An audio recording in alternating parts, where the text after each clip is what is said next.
Welcome back to the podcast. The question for today is, what's the one thing that people who have been in a lot of physical pain can do on a regular basis to get and keep their body feeling good, lower their anxiety, develop a better connection with the divine, and get through life with a lot more ease and grace? So it was my birthday the other day, and before I went to sleep, I did something to hurt my lower back. And it was very uncomfortable. And I mean, like sitting down in the car, it was difficult for me to reach out and just close the door. So all day on my birthday, I was extremely uncomfortable to the amount that it was difficult to sit down anywhere and to stand up and to bend over. You get the idea. So I put off doing the one thing that I knew could help me all day because I kind of figured it was going to hurt, though I also knew I would feel better after it was over. What an interesting day to have that kind of thing happen to you. I think most of the reason why people age is because they let themselves fall apart. And I don't think that we have to. I don't think that we have to let ourselves fall apart, but I think it's a choice, whether it's whether it's a conscious choice or it's an unconscious choice, it's a choice. So at 6 o'clock in the morning, the day after my birthday, I decided I had to do it. I started with yin yoga, which is pretty amazing for stretching and really getting deep into areas with tension and everything. So that was what I figured I really needed. And after 20 minutes of doing that, I realized I needed to go again. But I couldn't even sit down. I had to sit on my knees. But for the second pose, I did move to the floor. So I was actually sitting on the floor. But as soon as I started to come out of that next pose that I made, I very audibly made a sound of pain. I mean, that like ow, like that hurt a lot, and I was almost afraid to keep going. So, but because I have enough experience with yoga and I understand the benefits of it and what it's done for my life, I knew I had to keep going because I knew it was going to help. So to give a quick example real quick, back in 2012 maybe, I drove out to California from Florida, and almost as soon as I got there, basically, I got into a car wreck. And that resulted in me having a very difficult time walking, which, wow, like, fuck, you know? So after being in the hospital for a little bit under 24 hours, a doctor with a bunch of students walked in while I was sleeping, and when I woke up, I'm like startled. I'm staring at like these like 8 people that are just standing there staring at me, and I'm like, what is this, you know? And I had a conversation with this guy for maybe like 3 minutes, and his advice, and I use that word loosely, to me was basically don't do anything for 6 weeks. So don't bend, don't lift, don't stretch, don't pick up anything heavy. Basically, don't do anything for the next 6 weeks. So he was the first doctor I had actually seen in quite a while. I hadn't been to see a doctor in we very, very rarely went to doctor growing up. My mom always had these like magical, natural remedies and stuff, and I very rarely went to see a doctor, never. I pretty much never went to go see a doctor. And so I woke up and I'm really in a fucked up place in my head because I can't even believe I just got into a car wreck and all this stuff. It was a really bizarre situation. So I was in a pretty vulnerable place in my life and in my mind and everything, and nobody in the world knew I was even there in the hospital. I woke up in the hospital completely alone.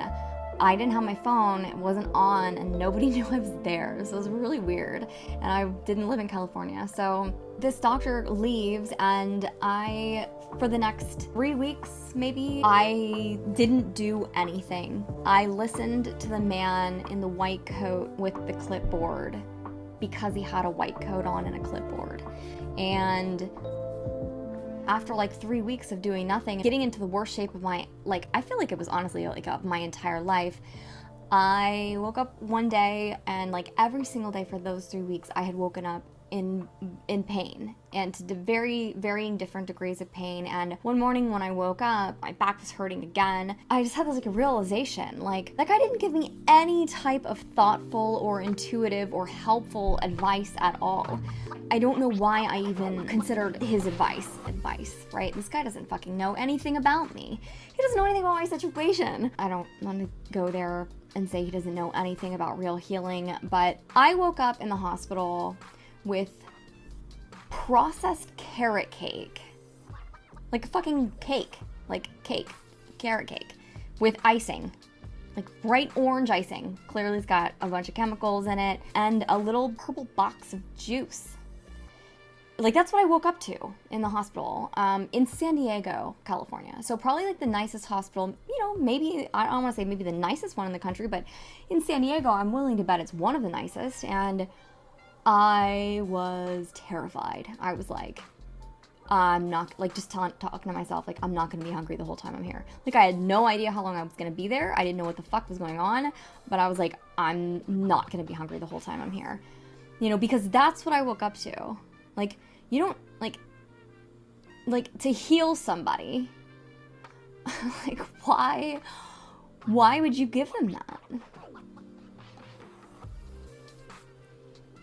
So, anyway, so when I realized, like, I cannot believe I listened to this fucking guy's advice, I got up and I went to the park and I did yoga in the park.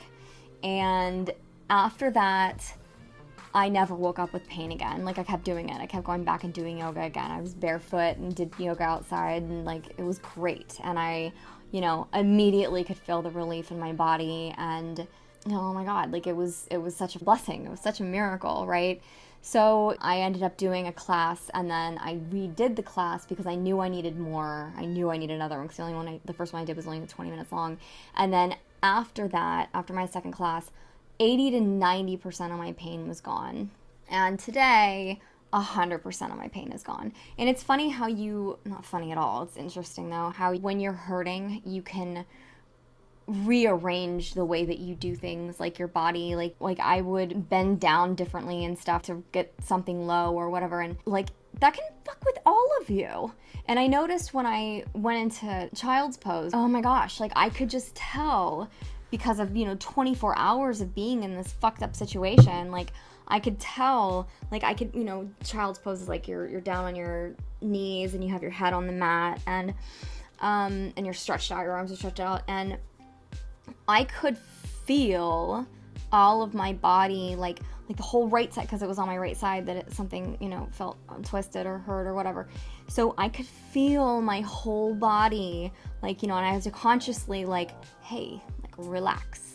Just telling yourself to relax can be so helpful. So I'm laying there and I'm breathing and I stretch out even more. And I could just feel, like, from my neck all the way down on my right side, like, my body, like, releasing all this, like, tension I had from trying to avoid, like, sitting down the wrong way or whatever. So the day I got hurt, I hadn't done yoga all day. The day before, I had done yoga, but I had taken 3 days off in a row before that. And consistency is so important with yoga. Gravity is compressing on our bodies, like, especially as women in heels, like, and it's so important to feel your best and to look your best, right? Like to present yourself well. Like, you can only make a first impression once, and everything in the world is sales. Everything. I don't care if you're trying to talk somebody into, like, where you want to go for lunch that they might not want to go. Like, everything is sales, and, like, looking and feeling your best, I think, really plays an impact on persuading, like, getting your, hopefully good intentioned persuasion idea across. So yoga is absolutely one of the best ways to look and feel your absolute best. And ultimately, it'll help make you more money in life, for sure. And the endorphins that your body releases because of the exercise will literally make you happier and can pull you out of depression and just make things in your entire life go better. So yoga isn't something that I would just recommend or that I think that you should consider in your life. I think it's something that I feel like over the short and the long term will help improve your life in ways that you will never be able to experience if you don't not just give it a try, but do it. Like, just do it. Okay? Trust me on this one. Or don't. Go do a bunch of research and see why I would preach about this. Like, literally, like, waking up, you know, on my birthday in pain, being like, I know there's people that live in physical pain every single day. And I know that so many of them, yoga could help their life out tremendously. I have a friend in Austin, Texas, who's this lovely, lovely guy. I love him so much, and he would come over and do yoga with me regularly. And he had all kinds of problems.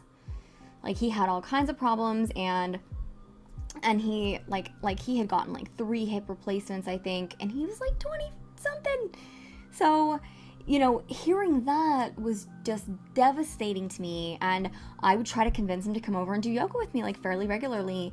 And I remember, like, I don't know, on our second day maybe, if not our first, I'm not sure, but like he came over quite a few times and we did it. Like, he was just like, I feel so good. And I was just like, oh my God, it's so great to hear. Because he had told me on multiple occasions before that he wakes up just crying sometimes because he's in so much fucking physical pain. You know, like, life is hard on our bodies. And yoga, I'm telling you, fucking for real, yoga.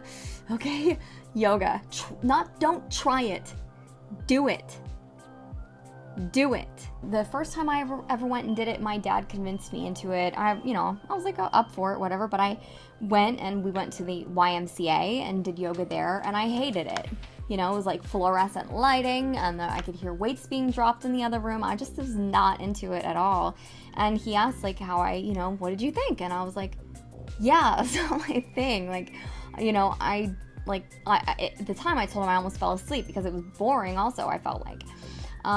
And he goes, do it 3 more times this week and then let me know how you feel at the end of the week. Okay, sure. And that was a decade ago, and I've been like hooked on yoga ever since. Oh God, I'm so thankful for it, you know? And I would have given up after that first try. If he hadn't been there to be like, just do it 3 more times this week and tell me how you feel at the end of the week. And I didn't go back to the Y, by the way. I think I did it online.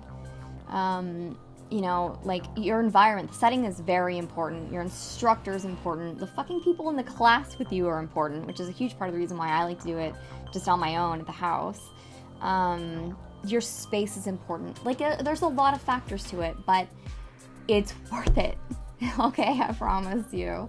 It's worth it. It's worth it to, you know, if you're a super social person, like, finding a great class, like a great place where you can do it, because there's lots of those. And there's also lots of places that suck. So you might have to filter through a couple, but it's worth it. Oh my God, it's so worth it on every single friggin' level, like, for real, I swear to you. So I just wanted to say all this because if I had even done yoga that day or over the weekend, I don't think that would have happened. I don't think that I would have been in pain. But I'm very thankful that it happened because I got to make you this lesson. So I love you. I hope that you are doing well, and I'll talk to you later.